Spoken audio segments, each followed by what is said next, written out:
নমস্কার বন্ধুরা, plants are the ultimate solution চ্যানেলে আপনাদের সবাইকে আবারও স্বাগত জানাই। চলে এসেছি আবার একটা নতুন ভিডিও নিয়ে।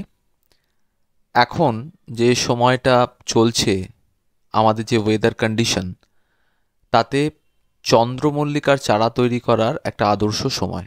ঠিক যেরকম চারাটি আপনারা দেখছেন, সেই ধরনের চারাটি পেতে গেলে আপনাদের লাগবে কাটিং এড পাউডার, সাকার থেকে প্রাপ্ত এই ধরনের টুইগ।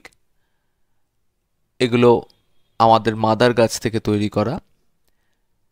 একটু কাটিং এড পাউডার প্রথমে নিয়ে নিয়েছি, তার সাথে একটু জল দিয়ে তাকে প্রথমে একটু গুলে নিতে হবে। এখানে জল নিয়েছি মোটামুটি 2 ml মতো। আর কাটিং এড পাউডারটা কতটা নিয়েছি আপনারা দেখলেন। ভালো করে গুলে নিতে হবে, প্রথমে গুলবে না, একটু ধৈর্য ধরে এটাকে গুলে নিতে হবে। এই পদ্ধতিটি শিখেছিলাম আমার দাদুর থেকে। তিনি এইভাবে চারা তৈরি করতেন, ছোটবেলায় দেখতাম, এবং সাকসেস রেটও খুব ভালো। তাই এইভাবে প্রথমে কাটিং এড পাউডারটি গুলে নিতে হবে। তারপর আমরা যেই কাটিংগুলো কেটেছিলাম সাকার থেকে, সেই সাকার প্লান্টের কাটিংগুলোকে প্রথমে এই গুলে নেওয়া কাটিং এড পাউডারের জলে কিছুক্ষণ ভিজিয়ে, তারপর তাতে আবার গুঁড়ো কাটিং এড পাউডার মেশাতে হবে। তাই দেখুন, প্রথমে নিচের দিকের কিছু পাতা যেগুলো একটু মনে হচ্ছে দুর্বল, সেগুলোকে কেটে ফেলে দিচ্ছি। তারপর ওই কাটিং এড সলিউশনের মধ্যে এটাকে ডুবিয়ে নিলাম কিছুক্ষণ ভিজিয়ে রেখে। তারপর কাটিং এড যে পাউডারটা, সেটা লাগিয়ে নিলাম। কতটা লাগালাম দেখতে পাচ্ছেন। এবার তাকে কিছুক্ষণ শুকাবার টাইম দিলাম।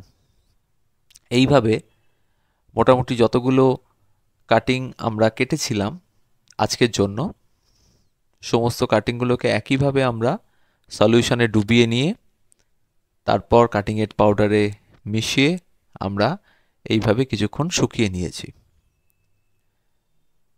এই পদ্ধতিটি যদি আপনারা অবলম্বন করেন, তাহলে খুব সহজেই আপনারা আপনাদের বাড়ির মাদার গাছটি থেকেই চন্দ্রমল্লিকার চারা পেয়ে যাবেন, এবং করাটাও খুব ইজি, সাকসেস রেটও খুব ভালো। দেখতেই পাচ্ছেন কিভাবে করছি, আপনাদের সুবিধার্থে অনেকগুলো করে দেখাচ্ছি।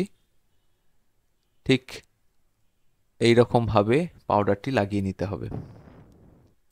এরপর একটা চালি টব নিতে হবে, নিচে একটা খোলামকুচি দিয়ে হোলটাকে বন্ধ করতে হবে। তারপর চেলে রাখা মোটা দানার বালি আমি নিয়ে নিয়েছি এখানে। মোটামুটি 1 থেকে 2 ইঞ্চি ছেড়ে টবের বাকিটা ভরাট করতে হবে। ভরাট হয়ে যাওয়ার পর কিছুটা জল অ্যাড করতে হবে, বালিটাকে ভিজিয়ে নিতে হবে, এবং বালিটা ভিজিয়ে নেওয়ার পর একটা ফ্ল্যাট কোনো সারফেসের কিছু দিয়ে সেটাকে ভালো করে একটু পিটে নিতে হবে, যাতে বালির দানাগুলো খুব শক্তপোক্তভাবে নিজেদের সাথে এঁটে থাকে, কোনো রকম গ্যাপ না তৈরি হয় নিচে। তাই এইভাবে বালিটিকে একটু পিটে নিতে হবে। পিটে নেওয়ার পর একটা সরু নিডল বা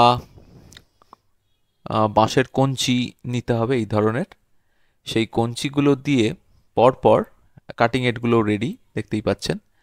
এইভাবে পরপর কিছু হোল করে নিতে হবে। হোল করে নেওয়ার পর কাটিংগুলোকে এইভাবে বসিয়ে দিতে হবে। খুবই সহজ একটা পদ্ধতি, বুঝতেই পাচ্ছেন। এইভাবে বসিয়ে দেওয়ার পর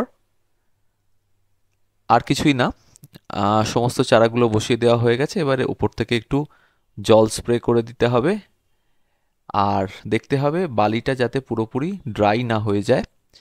আর বেশ কিছুদিন, মানে মোটামুটি 7 থেকে 10 দিন ছায়াযুক্ত স্থানে রেখে দিতে হবে। যদি আমাদের ভিডিওটি ভালো থাকে তাহলে অবশ্যই সাবস্ক্রাইব করুন আর কমেন্টের মাধ্যমে জানান কেমন লাগলো, সাথে শেয়ার করুন। ধন্যবাদ।